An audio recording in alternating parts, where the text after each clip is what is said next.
皆さんこんにちは, and welcome to Shogo's podcast. So today, in this podcast, I would like to answer one of the questions that I received through the Instagram DM. Now, someone asked me, Shogo, why are Japanese martial arts, the Budo martial arts, not so effective? Or if we say it a different way, why is it useless or cannot be actually used in real life or not that effective? Yes. Actually, yes, if you take a look at Japanese martial arts like Budo martial arts compared to a lot of the other martial arts around the world, you can see definitely that it's not as effective. So, in other words, not very useful in real life if you actually want to fight someone. Yes. And it is something that's picked up when we talk about a lot of Japanese Budo. Like, for example, take karate. Karate katas are just becoming a form. Some people, criticize it as a kind of dance. It's the same in Iaido, the katana martial art I do too. The kata are not realistic anymore. That it's just a dance that you're doing using a sword, And I understand if you start training Japanese Budo martial arts that you will hit this wall at some point, yes. So I wanted to share with you today what I think about this, yes. So first of all, we really need to take a look at the history, first of all, of the transaction from Jutsu to Do. Yes, you probably heard of Jutsu and Do before. For example, take Kenjutsu, Jujutsu, Iaijutsu, and so on and so forth. But there's also the Kendo, Judo, Iaido, and such. So the jutsu literally means ways or skills or methods and such like that. So it was back in the time when they were practicing the jutsu martial arts, it was literally the methods, the ways of actually fighting or killing someone in a battle. Now, the Do martial arts, Do means path. So it's less about actually going up and attacking someone, but more about training your mind and training your body and mind to become a better person. Yes. For example, take Kendo. They say in Japanese, Kendo is the path of ningen keisei, which directly translated into English, it means the way of human formation. Yes. So it's a way to grow humans. Grow humans? I hope that makes sense. Yes. So there was a transaction in Japanese history from Jutsu to Do, yes, martial arts. Now, when did this happen? The transaction from Jutsu to Do happened when Japan entered the Edo period, which is the final samurai era that started from the beginning of the 17th century. Now, before the Edo period, there was a very, very long war period where the samurai, the warriors in Japan, fought multiple wars for a few centuries long, and Japan suffered from a lot of natural disasters, famines, and a lot of deaths from the wars, yes. At that time, they literally needed to fight in battles. They needed the skills to actually fight, so that's the reason why they developed the jutsu, the methods to fight. But the Edo period, on the other hand, that started from the 17th century, was very, very peaceful. Now, there's a lot of reasons to why Japan became so peaceful. It was because of the political measures of the Tokugawa shogunate that ruled Japan for over 250 years until the 15th shogunate, the shogun, sorry. And also the fact that Japanese people were all suffering so much from the wars that they were tired of fighting, yes, and they were all seeking peace. That was another reason as well. So there were no more wars, so no one actually needed the skills to actually go and fight and attack someone anymore. That's the reason why for all of the martial arts, the skills, for example, the people who are teaching the skills to fight needed a way to preserve the culture, because otherwise it literally meant that society said, we don't need your skills anymore, right? Yes. So they developed a different way of teaching the skills into Do to say that we can learn these skills of martial arts for a different purpose. Yes, that's the reason why they developed the Do martial arts. And that's the culture that is still left today. Yep. So we need to understand that from the transaction from Jutsu to Do, the purpose of Japanese martial arts have completely changed at that point already. Yes. Now, I want to take a look at the good points and the bad points of Do martial arts. Now, before I move on to that, I actually want to also say that translating Budo as martial arts is already incorrect. Because as I explained, the jutsu might have been martial arts, yes. But basically, Do is not a martial art because the purposes are different. But is there another different way to translate into English? No. So that's the reason why we use martial arts. But I usually like to say Budo than martial arts because Budo is Budo, yes. So let's take a look at the good and bad points about Do martial arts. So the good points, let's start from the good points. The good points is that it accepts everyone because the purpose is not to fight or not to actually win a battle. Yes, the true purpose, of course, like in Kendo, you do compete with others and there is winners and losers, but the Federation at least tries to say, yes, tries to emphasize that winning is not the true purpose of Kendo. It's the same in Kyudo, for example. It's the same in Iaido, or it's all the same in other martial arts too. The purpose of training Do, the path, is that you are training, is that you are heading towards perfection, yes. And that helps you to become a better person. You have something you can concentrate on in your life. You have something that you can pursue throughout your life, which makes you mentally and physically both stronger, yes. So that's the ultimate goal. Winning or losing or the competitions is just a way to walk down the path, yes.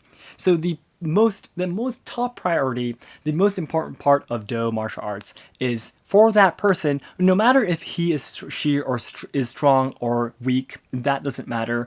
The important part is that he or she is walking down that path until the end of their lives, because it's a path. There is no end to it. There is no goal. There is no perfection. Yes. So in a way, if we take a look at Do in a good way, it's great that we accept everyone because you don't have to win.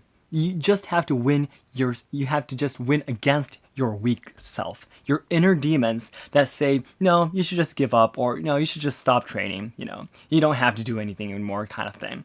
It's always about fighting yourself. Yes. So that's the good part about it. It accepts everyone, right? The bad part. You got to take a look at the negative parts too. We need to understand that a lot of the older generations who are considered the leaders in every Japanese Budo right now are very, very old. Now that's because Japan society itself is a very leading Asian country, Asian society in the world. Yes, the average age in Japan is almost 50 years old, which means half of Japanese populations are older than 50 years old. Now, we need to face the fact that a lot of the people who are running the federations of each martial art, because in skills, or if we try to take a look at the level of someone's skills on a scale of winning or losing a game, the older generations cannot win against the younger generations quite often, yes. And then what do they say? Because they don't want to admit that they cannot win in terms of winning and losing against the young, they say that that's not the most important part. The most important part is if you continue training or not, in order for the older generations to maintain their authority. Now, this is a point of view that's often talked about when we criticize the modern Budo society, which is say, yes. So take, for example, I made a video talking about the differences between Iaido and Batodo, the two different katana martial arts. And I explained that in Iaido Federation, they say that actually cutting mats is considered almost something bad. Yes, there are masters of Iaido saying that you should not do tameshiri, the batodo of cutting the rolled up mats, because it's just something bad to do. Yes. Now, why is it bad? How could it be bad? There are a lot of people who are training it, and there are a lot of people who stay safe, for example, or there are a lot of people who understand the skills of katana a lot more because they do the actual cutting. Why do the people of Iaido say that doing the cutting is bad? It's because they can't do it. Yes. It's because the grandmasters, we call them in Iaido Federation, cannot do the actual cutting because the skills are completely different. Now, if all the young people training in the martial arts, in the Budo, for example, Iaido for now, start doing the tameshigiri, and they would say, hey, master, could you show us the cutting skills? That person might not be able to do it.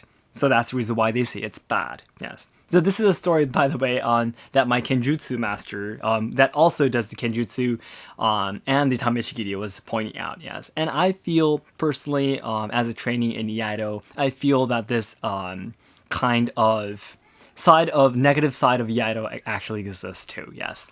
All right, so I hope that was understandable. Again, I always say my English is not perfect at all, so I hope the good and bad points were easy to understand. Yes. So for me personally, I love the idea of Do. That's the reason why I train in so many different kinds of traditional culture. Right? Yes. I love it that they accept everyone. I especially train in Iaido, tea ceremony, and No theater because of it. Yes, it's something that you can pursue throughout your whole lifetime. Yes, you have something to do. You have a goal. You can continue to pursue something throughout your whole life, no matter how old you are. So that's a really good thing.